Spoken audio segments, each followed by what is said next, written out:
Sir, अपने परिचय के साथ बताएं, आज का जो परिदृश्य है, जो बहुजनों का जो मनोस्थिति हो गई है 2014-24 के चुनाव के बाद, तो ऐसी स्थिति में क्या आप देखते हैं, इस विषय पर थोड़ा बताइए सर। जय भीम नवोदय। मेरा नाम रमेश कटके है। मैं गवर्नमेंट ऑफ महाराष्ट्र में डिस्ट्रिक्ट रजिस्ट्रार था और बाबा साहब के लंदन के घर का मैं ऑफिसर ऑन स्पेशल ड्यूटी था, जो परचेस करने का काम मेरी तरफ था गवर्नमेंट से। तो मैं ये बात बता दूं, आज का जो सिनारियो है सोशल, इकोनॉमिक, कल्चरल और पॉलिटिकल, इसमें से खासकर जो परिवर्तनवादी फोर्सेस होते हैं, जिनको अम्बेडकरवादी विचारधारा भी कहा जाता है और बहुजनवादी विचारधारा भी कहा जाता है, इनके दिन बुरे क्यों आए हैं? तो इसके पीछे कारण है कि कोई दूसरा दोषी नहीं, हम खुद दोषी है। क्या? जैसा बाबा साहब ने कहा कि every political revolution precedes culture and social revolution. वो कहते हैं कि कोई भी राजनीतिक क्रांति सामाजिक और सांस्कृतिक क्रांति के बगैर हो सक्सेस नहीं हो पाती। तो हम लोगों का क्या गलत हुआ कि हम लोग संख्या में तो बहुत सारे हैं, पर राजनीतिक तौर पर, आर्थिक और सामाजिक तौर पर हम अभी भी पिछड़े हुए हैं। इसका कारण है कि हम लोग उस दिशा में सोचते नहीं हैं, इकट्ठा होने का नहीं सोचते और हम बटन दबाते और रिजल्ट चाहते हैं। सोशल में और कल्चरल में हम जितना ज़्यादा काम करेंगे, सामाजिक पहचान हमारी जितनी होगी और सांस्कृतिक पहचान होगी, तो संख्या में ज़्यादा है तो हमको राजनीतिक पहचान करने के लिए कोई देर नहीं लगने वाली। आज के सिनारियो में ऐसा ही हो गया। हम ये भाप ही नहीं पाए कि सरकार की बेसिक साइकोलॉजी क्या है, किस तरीके से वो काम करती है, कौन से पैंतरे वो अपनाती है। उन्होंने पहले से ही सोचा था कि हम 400 पार का नारा कराएंगे और 400 में से अगर 200 पे भी आ गए तो लोग बोलेंगे ये तो 400 तक आने वाले थे, लेकिन अच्छा हुआ 241 पे रुक गए और फिर इनको बहुमत मिल गया इनका एनडीए का। लेकिन उनका जो सर्वे चल रहा था इलेक्शन से पहले, उसमें से 100+ में आने वाले नहीं थे वो, लेकिन उनको आना था सत्ता के करीब करीब और गठजोड़ की सरकार बनानी थी। तो इसीलिए 3 बातें हो गई। ईवीएम के ऊपर का शक भी लोगों का निकल गया, अपोजिशन पार्टी इसलिए आनंदित हो गए कि 400 तक पहुंचा नहीं दिया, और तीसरी बात, हमको भी कुछ ना कुछ तो भी सीटें मिली और सत्ताधारी को लगा कि हम सरकार भी बना पाए। तो एक ही पत्थर से सारा कुछ उन्होंने साबित कर दिया। तो ये बात हमको समझनी चाहिए। अगर इलेक्शन से पहले सारी बहुजन की जो सरकारें हैं, पार्टियाँ हैं, उनको अगर ठीक से समझ जाते, इसको भाप लेते, तो ये नौबत नहीं आती। पर कोई बात नहीं, वक्त कभी गवा नहीं जाता।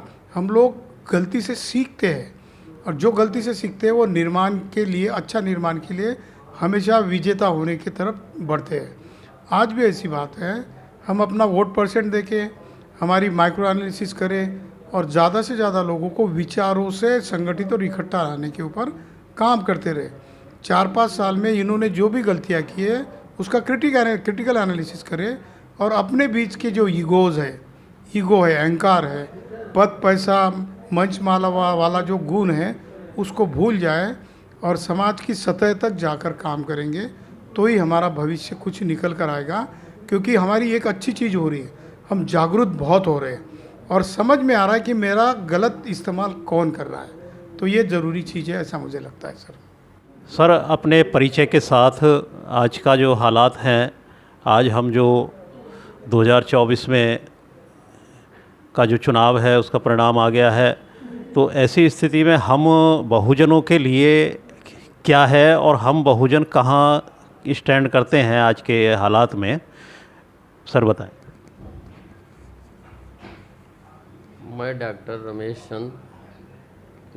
रमेश चंद्राल उत्तर प्रदेश स्वास्थ्य सेवाओं से डायरेक्टर के पद से सेवानिवृत्त हुआ। और मेरा जो इस विषय पे जो आपका प्रश्न है, इस पे कहना ये है कि हम बहुजन जितने भी हैं, पहले तो कुछ दिन तो पहले मान्यवर साहब ने जो सोशल इंजीनियरिंग करके बहुजनों को इकट्ठा किया, जिसमें से हमारी विभिन्न जातियों के लोग, जात में नहीं जाना चाहते हैं लेकिन फिर भी ओबीसी के लोग और एससी के अनुसूचित जाति के लोग इकट्ठे होके आए, तब तो कुछ सफलता मिली। हमारी कुमारी बहन मायावती जी भी उसमें से मुख्यमंत्री बनी सफलता मिली, लेकिन वो सोशल इंजीनियरिंग धीरे धीरे कैसे किसके द्वारा ख़त्म की गई, ये एक सोचने का विषय है। इस पे तरह तरह के कयास लोग लगाते हैं, लेकिन कुछ अपने मन से गए, कुछ बहन जी का नेतृत्व नहीं स्वीकार कर पाए। जो बहुजनों की उस समय से अग्रणी नेता थीं, तो उनका नेतृत्व नहीं उनकी समझ में आया, इस वजह से गए। और कुछ दोनों तरफ से होता है, कुछ बहन जी का हो सकता है स्वभाव ऐसा रहा हो, तो उस वजह से गए।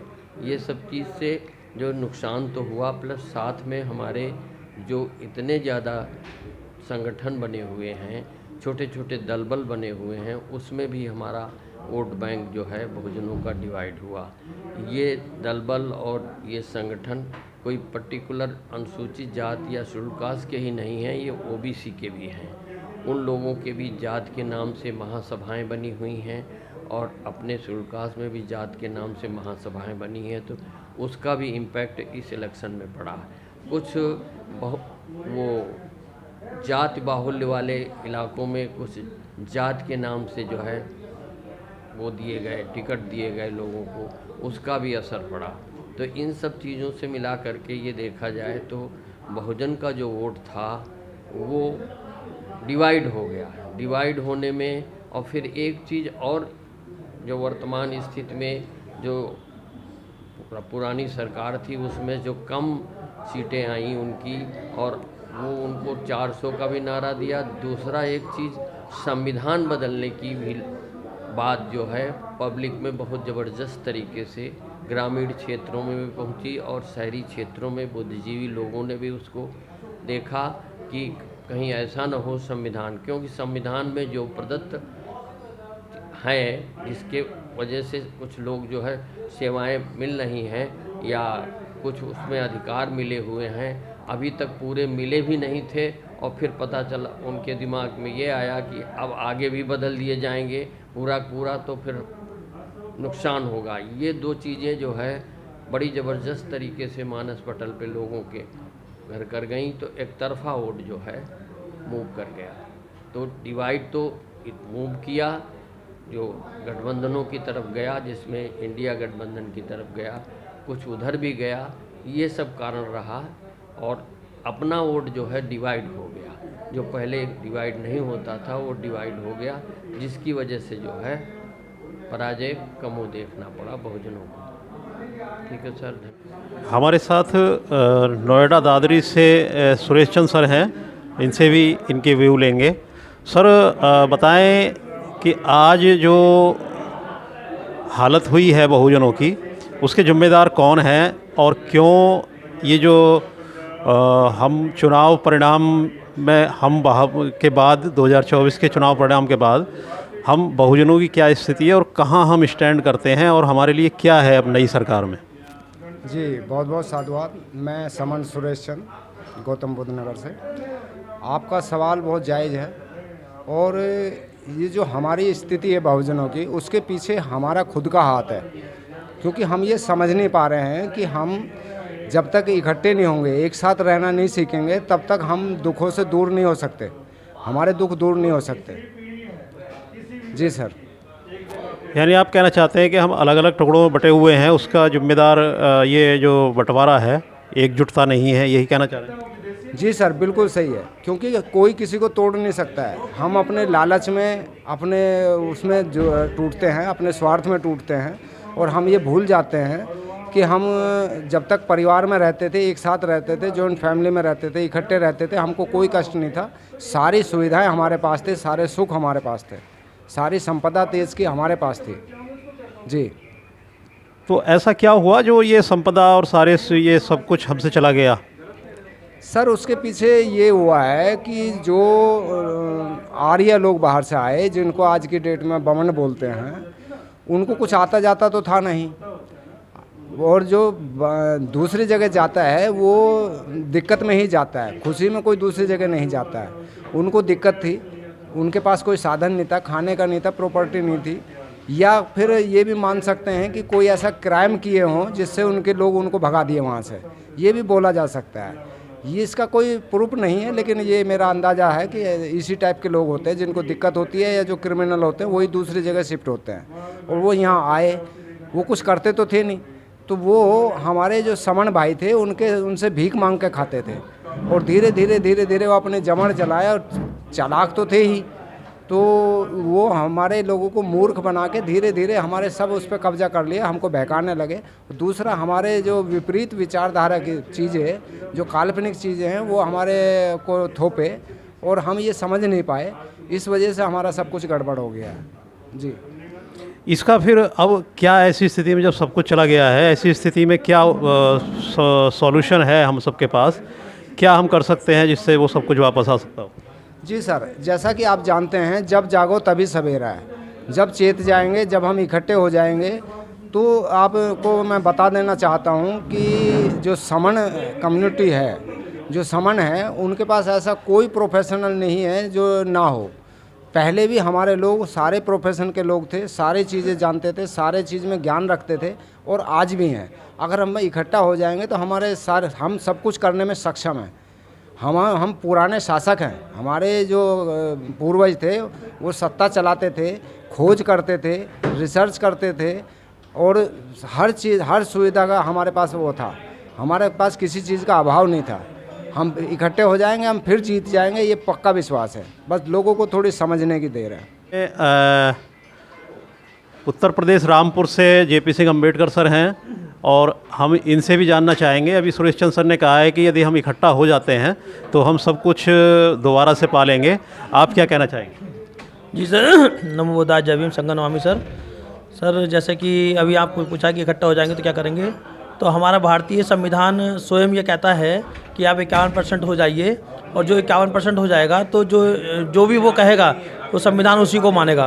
संविधान को जो जनता आदेश करेगी, संविधान उसका पालन करेगा। तो ये ऑलरेडी निहित है संविधान में। तो समण संघ जो है वो इकट्ठा करने के काम कर रहा है, जोड़ने के काम कर रहा है। यदि पूरे समण समाज इसमें इकट्ठा हो जाएगा तो निश्चित रूप से वो अपने हक अधिकार को सुरक्षित कर लेगा। तो समण संघ का जैसे नाम लिया, समण संघ ये काम कर रहा है, तो ऐसा समण संघ में क्या है कि लोग समण संघ के नाम पर इकट्ठा हो जाएं? सर देखिए, हम आपको बता दें कि अभी हमारा जो जितने पूर्वज रहे हैं, हमारा इतिहास जो रहा है बहुत ही गौरवशाली इतिहास रहा है। तमाम हमारे समण सम्राट अशोक ले लीजिए, सम्राट चंद्रगुप्त ले लीजिए, तमाम समण डॉक्टर बी आर अम्बेडकर ले लीजिए, समण मानव बहुजन काशीराम जी को ले लीजिए, सभी क्रांतिकारी लोग रहे हैं। इन्होंने अपना मील का पत्थर अपने आप को साबित किया है और बहुत कुछ समाज के लिए किया है, और इसी तरह से हम उसके अकॉर्डिंग हम काम करते रहेंगे। तो हम समण की एक संस्कृति रही है। समण डॉक्टर भी रहे हैं, समण इंजीनियर रहे हैं, समण साइंटिस्ट रहे, समण सभी तरह के सभी हमारे पूरे पूर्वज जो थे बहुत क्रांतिकारी लोग रहे हैं, और उन्होंने देश के लिए बहुत कुछ किया है। तो आज भी अगर हमारे सभी समण समाज इकट्ठा हो जाएंगे और संविधान में जो अधिकार दिया हुआ है इकट्ठा होने का, वो इकट्ठे हो गए, तो निश्चित रूप से हम फिर पुनः ये जो है भारत जो है विश्व में विजेता बनेगा सर हमारा। JPS बौद्ध सर, आप हरियाणा से हैं, और अभी JP अम्बेडकर सर और कई साथियों से बात की है। उन्होंने कहा है कि हम यदि इकट्ठा हो जाएंगे तो हमारी सारी समस्याएं और हमारे जो अधिकार चले गए हैं वो वापस आ जाएंगे। क्या आप क्या मानते हैं ऐसा, और कैसे संभव होगा ये? जी सर, ये बिल्कुल सही बात है। मेरा भी ऐसा ही मानना है। यदि इस देश के समण SC ST OBC और माइनॉरिटी इकट्ठे हो जाते हैं तो उनकी जीत निश्चित तौर पर होगी। और क्योंकि इतिहास बताता है कि जब हम लोग इकट्ठे थे, जब हम लोग समण थे, तो हम जीतते थे, जीत में रहते थे। हम शासक थे, इंजीनियर थे, डॉक्टर थे, वकील थे, बड़े बड़े व्यापारी थे, खेतिए थे, और हमारा देश धन धान्य से भरपूर था उस वक्त, और हमारी संस्कृति गौरवशाली थी। और उसी संस्कृति के माध्यम से हम जो है विश्व गुरु भी थे। इसकी वजह ये है कि हम उस वक्त समण थे और समण संघ में रहते थे। लेकिन जब हमारा समण संघ टूटा तो हम वर्णों में और जातियों में बंट गए। जो हमारे कुशल कार्य थे, कुशल कारीगरों के, उसी के आधार पर हमें जातियों में बांट दिया गया, और जिसका परिणाम ये हुआ कि हम 700 सालों तक जो है बिखरे रहे। अब हम लोग इकट्ठे हो रहे हैं और इकट्ठे होंगे, निश्चित तौर पर जीतेंगे। और ये जो है ना, इतिहास के आधार पर हमें विश्वास है कि हम सब SC ST OBC के लोग, समण लोग इकट्ठे होंगे और निश्चित ही सुख सुविधाएं, सारा जो हमारा देश का शक्ति का तंत्र है उसमें हमारी पर्याप्त भागीदारी होगी और हम खुशहाल जीवन जिएंगे, ऐसा मेरा मानना है।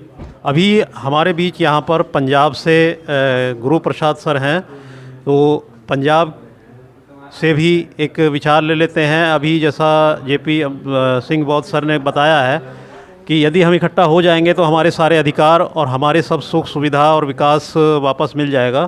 तो आप क्या मानते हैं इस विषय में, कैसे और ये कैसे संभव होगा सर?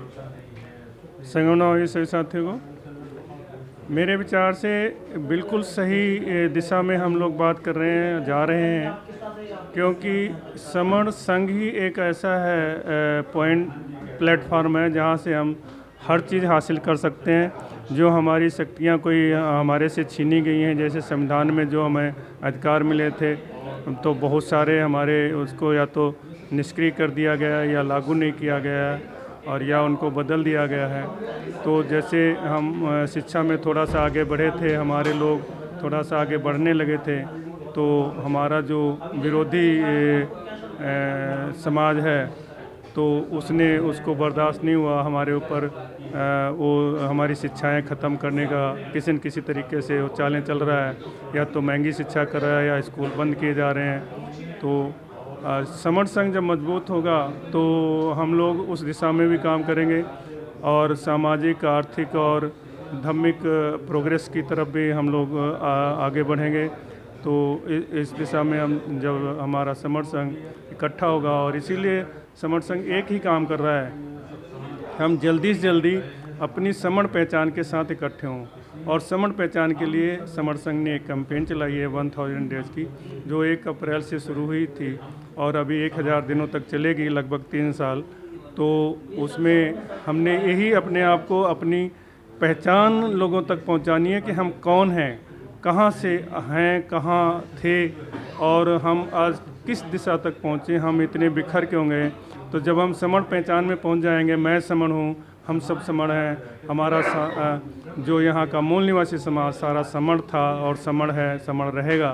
तो जब समण पहचान लोगों के दिमाग में आ जाएगी तो 100% अगर नहीं भी लोग समझ पाते, 51% या मोर देन 40-50% जब समझ जाएंगे तो उसी से हमारे सारे अधिकार वापस आने शुरू हो जाएंगे और हमारी पहचान ही हमारी ताकत होगी और हम हर जगह पे सक्सेसफुल होंगे, ऐसा मेरा मानना है सर।